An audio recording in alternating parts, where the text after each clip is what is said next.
Hello everyone, so welcome to my channel Ms. Botanophilic and in today's video I'll be telling you about the type of ovule. इससे previous video में मैं already आपको बता चुकी हूँ ovule क्या होता है, उसका बेसिक स्ट्रक्चर क्या होता है और आज हम लोग पढ़ने वाले हैं एंजियोस्पर्म में कितने टाइप के ओव्यूल प्रेजेंट रहते हैं। ठीक है, तो आप यहाँ से मैंने एग्जाम्पल्स बहुत सारे मेंशन किए हैं, आप सिर्फ और सिर्फ वो एग्जाम्पल मेंशन करना जो एंजियोस्पर्म में होते हैं, right. So now without wasting time let's get started.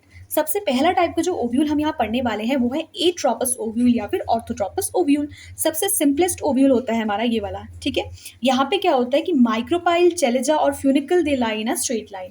तो अगर आपको ये वर्ड्स नहीं पता है तो आप प्रीवियस वीडियो देख के आओ, वहाँ पे मैंने इन सारे वर्ड्स को एक्सप्लेन किया है कि माइक्रोपाइल में फिर भी यहाँ बता देती हूँ, माइक्रोपाइल एक छोटा सा पोर होता है एट द टिप जहाँ पे इंटीग्यूमेंट्स एब्सेंट रहती है। माइक्रोपाइल के अपोजिट साइड पे एक पर्टिकुलर रीजन होता है जिसको हम लोग चेलेजल एंड बोलते हैं। और फ्यूनिकल क्या होता है, एक ऐसा स्टॉक होता है जो कि ओव्यूल को ओवरी से कनेक्ट करता है। तो ये जो ओव्यूल होता है दिस इज ऑलवेज अपराइट, ये ओव्यूल हमेशा अपराइट रहता है, स्ट्रेट रहता है। और यहाँ पे माइक्रोपाइल, चेलेजा और फ्यूनिकल एक स्ट्रेट लाइन पे लाई करते हैं और ये सेंट्रल पोजीशन जो है एम्ब्रियो सैक का है, राइट। इसके कुछ एग्जाम्पल हो जाता है पाइपरेसी एंड पॉलीगोनेसी। तो these both are the family, so you can easily learn कि ये दो इसके एग्जाम्पल हो जाते हैं, piperaceae and polygonaceae. Now the second embryo is anatropous ovule. What is anatropous ovule? More than 80% of the angiospermic families have anatropous ovule. ठीक है, 80% से भी ज्यादा एंजियोस्पर्मिक फैमिलीज के पास एनाट्रोपस ओव्यूल देखने को मिलता है। जैसे इसका एग्जांपल एस्टरेसी और सोलेनेसी। एस्टरेसी सनफ्लावर फैमिली होती है, सोलेनेसी ब्रिंजल फैमिली होती है।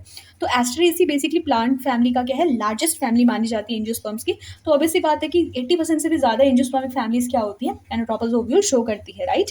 यहाँ पे क्या होता है कि जो माइक्रोपाइल होता है वो फ्यूनिकल के क्लोज होता है। कैसे हम इसके स्ट्रक्चर को समझेंगे कि यहाँ पे जो पूरा ओव्यूल होता है वो 180 डिग्री पे रोटेट कर जाता है। ठीक है, तो यहाँ पे हम लिख सकते हैं कि ovule is inverted through 180 degree, the funicle is long and here micropyle is close to funicle. ये फ्यूनिकल है, ये माइक्रोपाइल रीजन है और दोनों एक दूसरे के क्या आ रहे हैं, क्लोज आ रहे हैं। This is micropyle, this is funicle.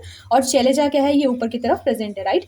तो मैं इसका एक वेल लेबल डायग्राम हर टाइप के ओव्यूल का कॉर्नर पे लगा दूंगी, आप वहां से देख लेना कि इजी वे पे कैसे इसको ड्रॉ कर सकते हैं, क्योंकि ये डायग्राम थोड़े पुराने हैं तो उतना प्रॉपर इसमें आपको विजुलाइज नहीं होगा, नहीं देखने को मिलेगा। तो मैं वहाँ कॉर्नर पे क्या है प्रॉपर वीडियोस की प्रॉपर पिक्चर लगा दूंगी, आप वहां से इसका डायग्राम ड्रॉ कर लेना। ठीक है, next we have the hemi anatropous ovule. Hemi means half और एनाट्रोपस मतलब कि वहां पे पता था कि ओव्यूल क्या करता था, वो 180 डिग्री पे रोटेट करता था। तो 180 डिग्री का हाफ कितना हो जाता है, 90 डिग्री हो जाता है। तो यहाँ पे जो ओव्यूल की बॉडी होती है it is inverted through 90 degree, right. जो 90 डिग्री से, अब देखो यहाँ पे मैंने एक स्ट्रक्चर बनाया है कि फ्यूनिकल है, ये चलेजा और ओव्यूल की बॉडी सिर्फ 90 डिग्री पे रोटेट है। तो यहाँ पे आप देख सकते हो कि माइक्रोपाइल चलेजा एक स्ट्रेट लाइन पे आते हैं और फ्यूनिकल जो है वो माइक्रोपाइल चलेजा के प्लेन के एकदम 90 डिग्री यानी कि राइट एंगल पे लाई करता है, राइट। उसको समझने की कोशिश करना, तभी आपको डायग्राम समझ में आते हैं, तभी आप इसके बारे में थ्योरेटिकल लिख सकते हो। तो micropyle and chalaza lie on the same plane and the funicle is right angle to this plane. For example we have the ranunculus. Ranunculaceae family जो होती है वहां पे इस टाइप का ओव्यूल देखने को मिलता है। इसके बाद से वी हैव द कैम्फाइलोट्रोपस।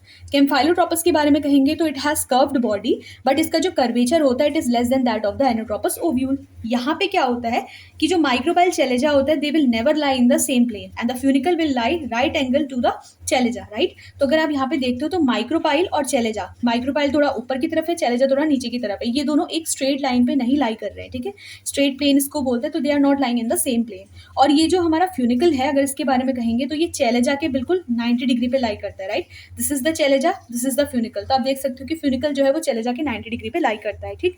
इसका एग्जाम्पल फेबिसी, मटर वाली फैमिली आ जाती है, और क्रूसिफरेसी यानी कि ब्रेसिकेसी जिसको मस्टर्ड फैमिली बोलती है वो आते हैं, राइट। इसके बाद से हम पढ़ते हैं एम्फीट्रोपस ओव्यूल। एम्फी बोलेंगे तो क्या आ जाता है कि ovule bend like anatropous and have horseshoe like structure. For example alismaceae family, right. तो यहाँ पे आप देख सकते हो कि स्ट्रक्चर बिल्कुल इसका किसकी तरह है, एकदम same to same anatropous ovule की तरह है, लेकिन यहाँ पे जो एम्ब्रियो सैक होता है उसका स्ट्रक्चर कैसा होता है, हॉर्सशू शेप लाइक स्ट्रक्चर हो जाता है, राइट। इसके बाद से we have the circinotropous ovule. This is the last form of ovule, जहाँ पे आप देख सकते हो कि जो ओव्यूल है वो पूरा 360 डिग्री पे रोटेट हो चुका है, पूरा 360 डिग्री पे रोटेट हो चुका है, ठीक है। तो सिर्सिनोट्रोपस ओव्यूल में क्या हो जाता है कि फ्यूनिकल कर्व टू 180 और 360 degree and the micropyle चेलेजा lie on the same line. इसका एग्जाम्पल क्या हो जाता है, केटेसी हो जाता है जिसमें ओपुंशा या फिर फाइलोकैक्टस आ जाता है, ठीक है। आप यहाँ पे डायग्राम देख सकते हो कि माइक्रोपाइल चेलेजा बिल्कुल सेम प्लेन पे लाई कर रहा है, ठीक है। और फ्यूनिकल क्या है, वो चेलेजा के थोड़ा क्लोज वे पे प्रेजेंट है। तो this is चेलेजा, this is micropyle, और जो चेलेजा और फ्यूनिकल है वो एक सेम लाइन पे लाई करते हैं। तो ये इस टाइप के ओव्यूल का स्ट्रक्चर हम देख सकते हैं फाइलोकैक्टस या फिर ओपुंशिया में। तो अगर ओव्यूल के बारे में आता है एग्जाम में तो आप ओव्यूल के बारे में मैंने आपको ऑलरेडी एक्सप्लेन कर दिया, उसका स्ट्रक्चर आप पता करो। और उसके बाद से क्या है, नेक्स्ट चीज़ ना, टाइप ऑफ ओव्यूल जब एक्सप्लेन करोगे तो आप anatropous, orthotropous, hemianatropous, campylotropous, amphitropous and circinotropous को एक्सप्लेन कर दो। एग्जाम में अगर आप इसके बारे में ज़्यादा नहीं भी लिखते हो तो आप इनके डायग्राम प्रिपेयर करके जाओ और at least one example you should know. ठीक है, तो if the video is helpful then please like share and subscribe. Thank you.